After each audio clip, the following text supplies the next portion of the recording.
What's up, guys? Welcome back to my channel. So I'm here today to talk about The Housewives of Beverly Hills, Season 12, Episode 15, Disco Inferno. So be sure to rate, comment, and subscribe. And before we get into it, I just have to be upfront.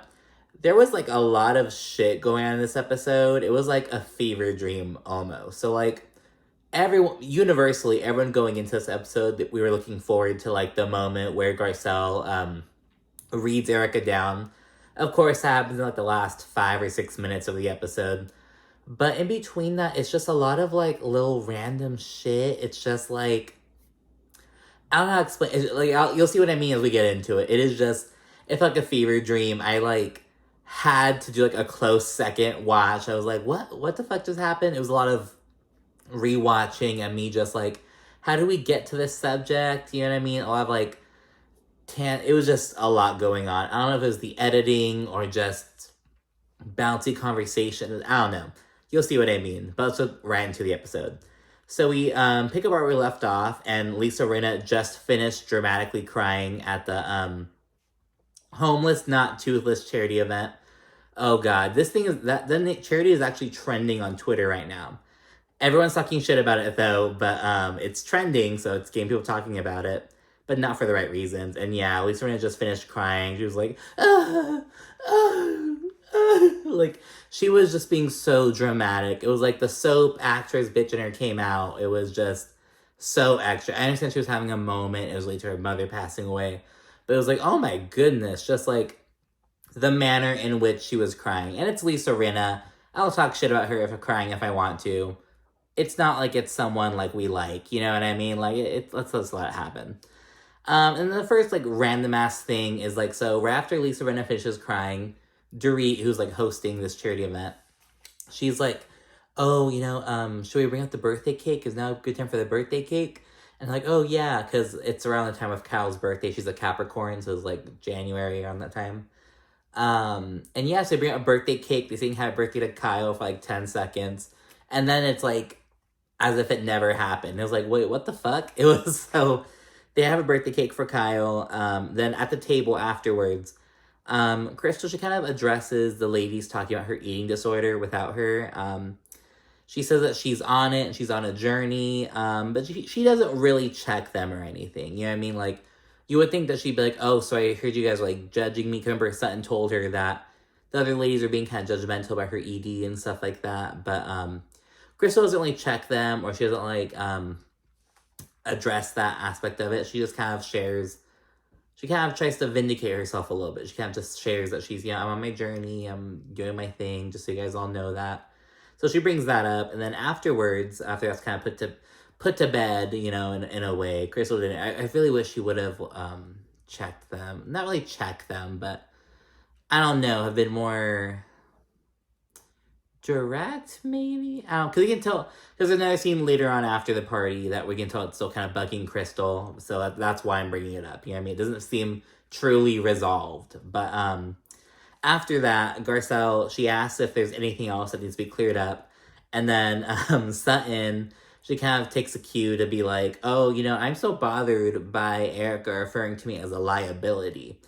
And then she says that a lawyer actually approached her with some questions, just wanting to ask her some questions. And so she's basically saying, see, I was right about you being a liability. What I said last year about your legal shit coming at us, I was right.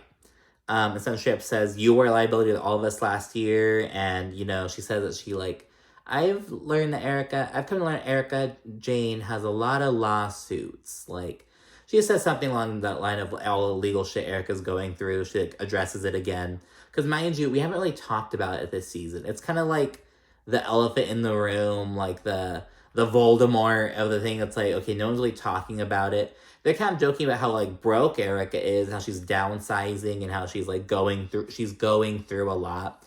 But no one's like addressed her whole like legal bullshit. You know what I mean? But now Sutton's doing that, so that's kind of pissing Rinna and Erika off. But anyways, Dorit then, she kind of suggests, she's like, oh, well, Sutton, do you think that you were approached by a lawyer because last year you were the only one, like, asking questions about it? And then Garcelle chimes in, and she's like, oh, she wasn't the only one. And we see a little clip of Garcelle, Dorit, and Kyle all kind of bringing stuff up, kind of sharing their qualms, or kind of just like, I wonder what's going on, like, you know. And Garcelle also adds, she's like, oh, and I'm not being her bodyguard. And then randomly, Diana jumps in the conversation. I think Diana thought that the bodyguard thing was like a slight at her, but it was more a slight at Erika, you know what I mean? Then Diana jumps in and she's like, oh, you know, Garcelle, I have to say that out of everyone here, I feel like you're the most guarded. And Garcelle's like, what the fuck? She should have asked. She's like, how do we get from liability to lawyers to me? Like, how did this happen? And then I was like, well, that's how it started, isn't it? And they're like, no, like, but Diana's all confused, poor girl. And then Diana adds, she's like, I have like had to work harder for a friendship with you, and it didn't like go anywhere. And it's like, well, girl, you probably did have to, like, she probably did have to work harder for friendship with Garcelle, but in the sense of like, Garcelle was just approaching Diana as like a normal person. Like, she wasn't kissing Diana's ass in the beginning like all the other girls were, you know, except Sutton, of course. But even Sutton, she's always like, oh, I want to be your friend. Like, Sutton kind of kisses people's asses in a way, in her just attempt to be like a Southern nice belle peacemaker, you know what I mean?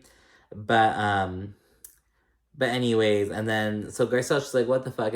She shuts her down, actually. She's like, oh, well, I had a moment with you after your Christmas party. We, you know, talked it out. And then Diana was like, oh, I haven't seen you since then. Diana says that. And Garcelle's like, well, I haven't seen you since then. Like, just kind of the same old thing. It's just like the whole, oh, you know, you haven't hit me up. Oh, well, you haven't hit me up either. You know what I mean? It's just like no one's really making an effort. But yeah, and then in response to like their going back and forth, Rinna jumps in trying to play peacemaker, and she's like, Garcelle, do you hear her? Do you hear her? Because she's in pain. And Garcelle's like, but yeah, she's like, what the fuck? But then Diana and Garcelle do make amends. They both say that they want to kind of explore a relationship, kind of see where get to know each other on a different level or whatever. They both kind of say that. Then afterwards, after Garcelle puts her thing with Diana to bed, she's like, how's that sound to you, Rinna? Like, just and clear shade, and Rinna's caught off guard. She's like, do you hear her? Do you hear where she's coming from? Just for a second.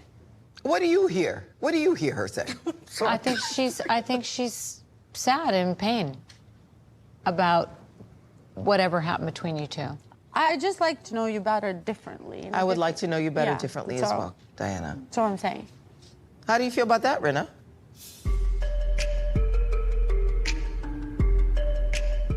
I feel good about it, Garcelle, but why do you have to say it like that? she's like, oh, I think it's great, Garcelle. Why have to say it like that? And Garcelle just says she's kind of pissed off that, like, she's like, oh, well, why are you automatically being like, oh, do you hear Diana, Garcelle? Why aren't you asking Diana, do you hear Garcelle? You know what I mean? Like, why are you asking me if I hear what she's saying instead of asking her if she hears what I'm saying? Like, basically, why aren't you backing me up, essentially? I explained it kind of weirdly, but she's not backing her up, essentially. And yeah, and then they keep going back and forth. Rena says that Garcelle, she's so defensive. She's always, like, on the defense. And Rena says, she's like, oh, when someone comes from a place of love, they aren't defensive. So you should come from love. And Garcelle, she's like, you are telling me to come from a place of love? Completely just like, girl, what the fuck? And Rena's like, yes, I am. Just acting like the fucking Mother Teresa, Virgin Mary, you know, just being like, oh, yes, you know, like, just, like, all innocent and shit. And in the confessional, Kyle, she's like, okay, now may not be the best time for Rena to be preaching about love and on her Gandhi shit, when she literally just, like, had a big ol' scene over Sutton, just, like, yelling at her at the table, like, charity function. And then it was just so weird. So yeah, and then honestly after that, it's the end of the night. It's like a really quick end.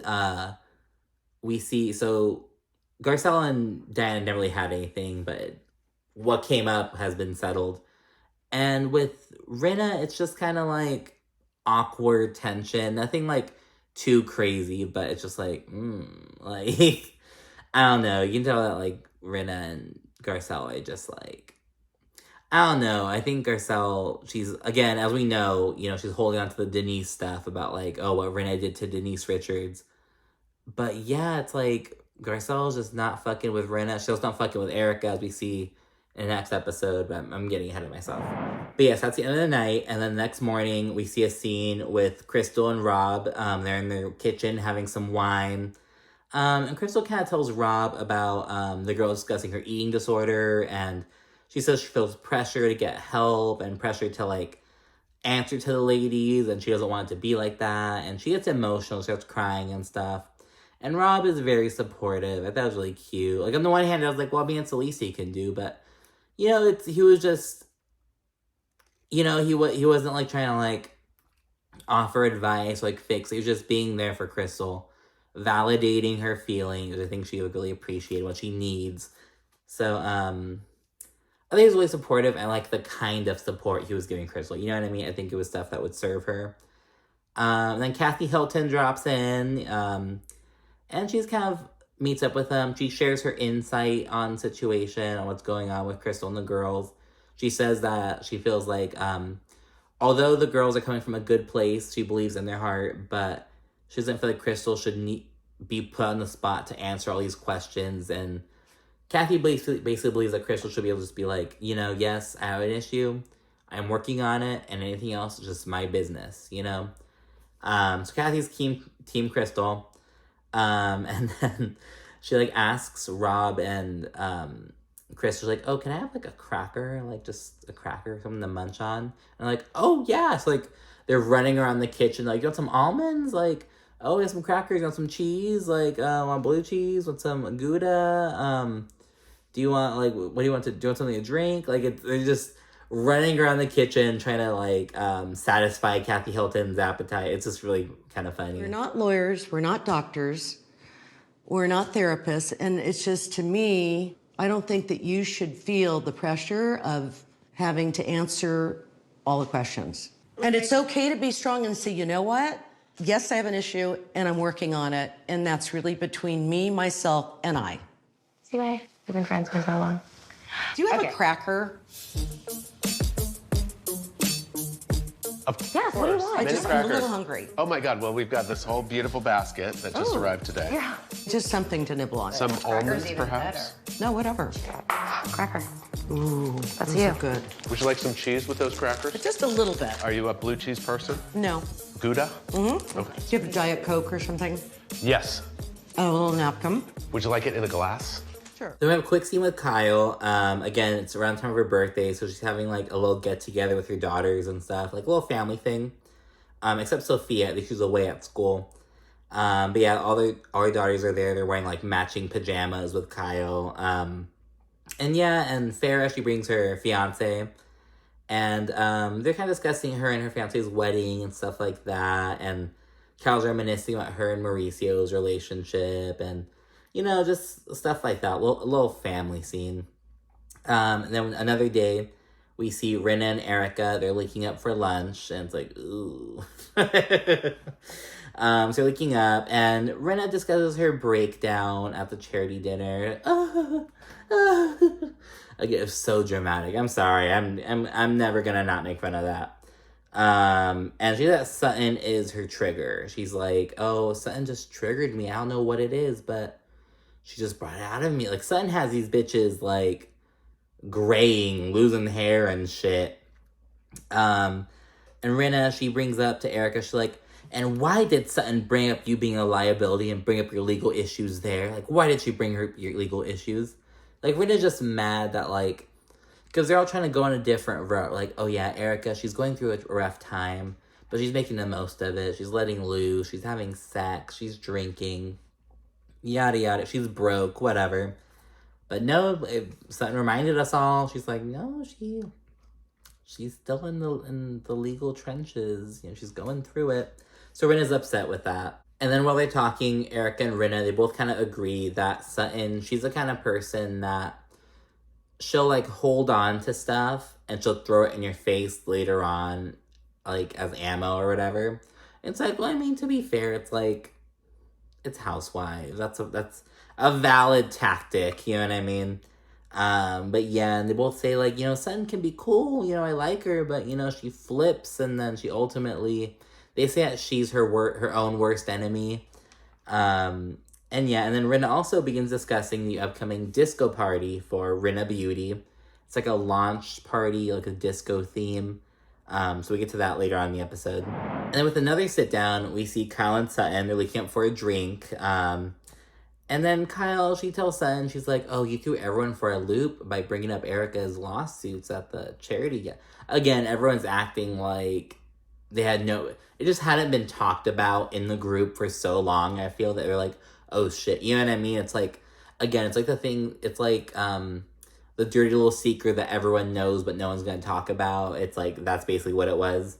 So it's Kyle's, again, it's like, you threw everyone for a loop. It's like, bitch, everyone knows what time it is. You know what I mean? It's like, whatever. And then Kyle, she says, Sutton, I love you, but you're stirring shit. And it's like, oh, Kyle's calling out someone for stirring shit. She wasn't saying it in a bad way. She's kind of saying, like, just matter-of-factly. And yeah, and Sutton shares some more details. She said the lawyer wanted to call... The lawyer wrote a letter to one of her attorney, like her personal attorney or whatever. He wrote a letter to her, that person, saying that he wanted to call her as a third-party witness and question her, but Sutton had her lawyer, like, kind of nip that in the bud and shut it down.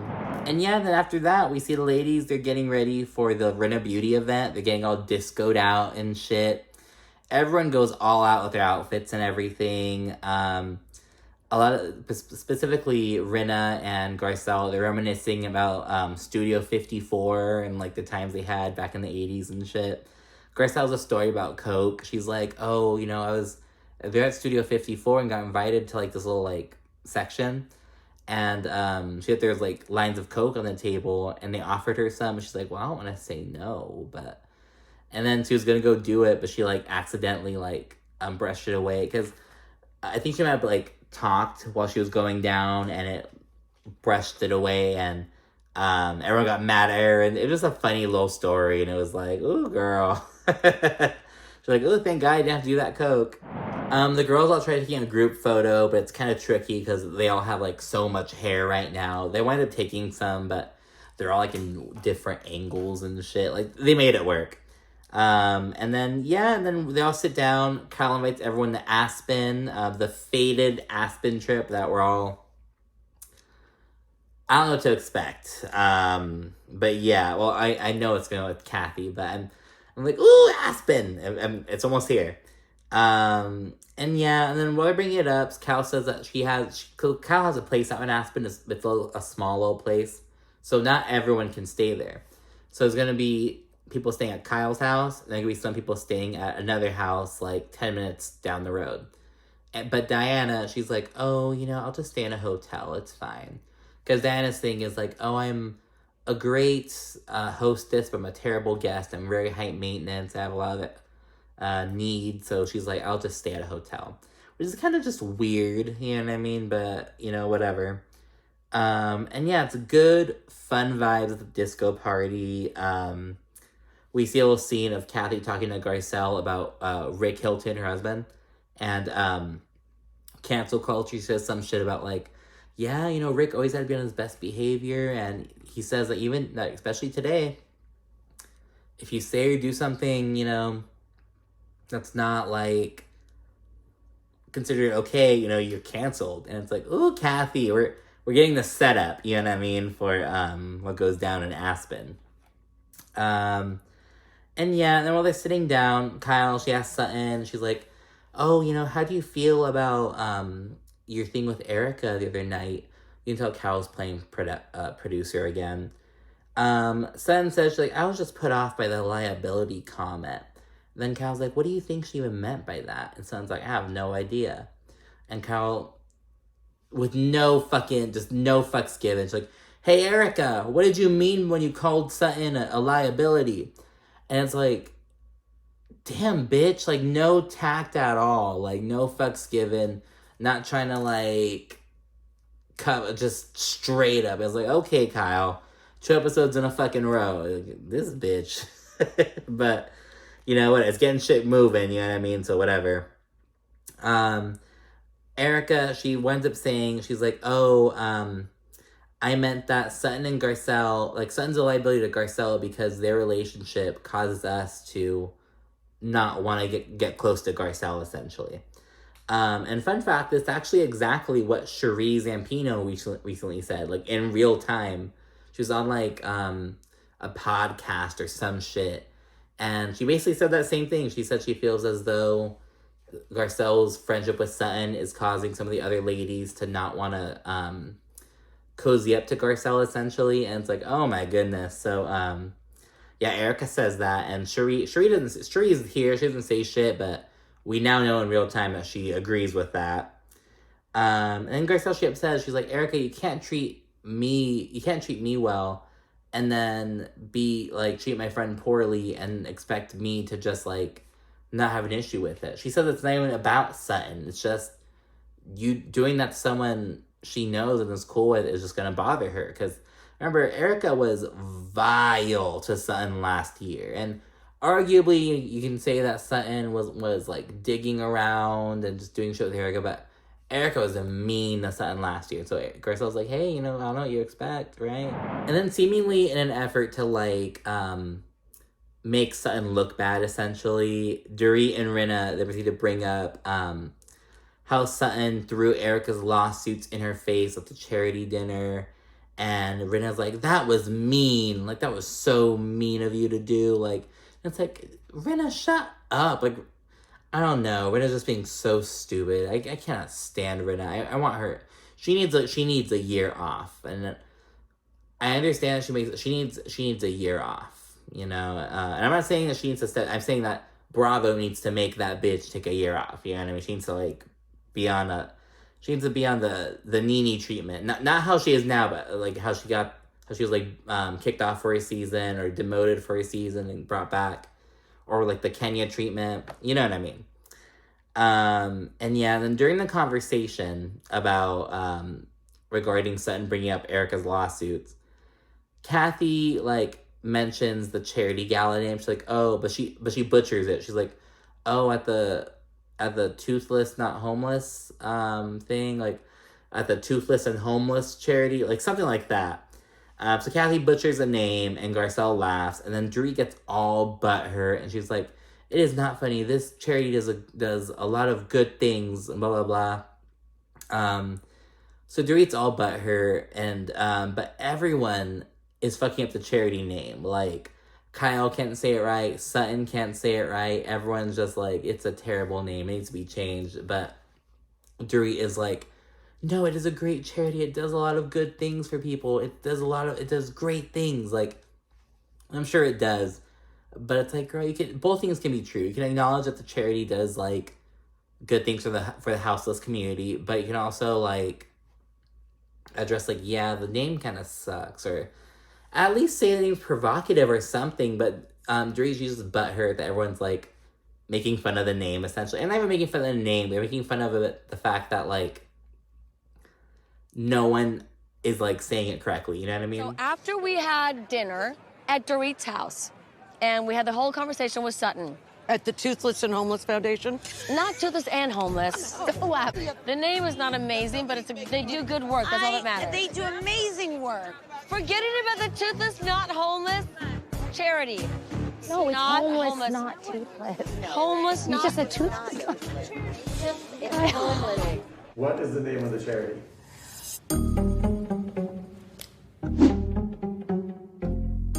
Hold on, let me think about this 1 second. I have to say it out loud in my head. Toothless, not homeless. It's toothless, not homeless. They're fixing their teeth, right? So it's homeless. No, it's toothless. No, homeless, not toothless. They should maybe rename that organization. So anyways, once the whole charity talk is all done, we go back to the conversation about what Sutton pulled. And Rinna says that she feels like some type of way about Sutton. She's like, I have some kind of feelings towards what Sutton's been doing.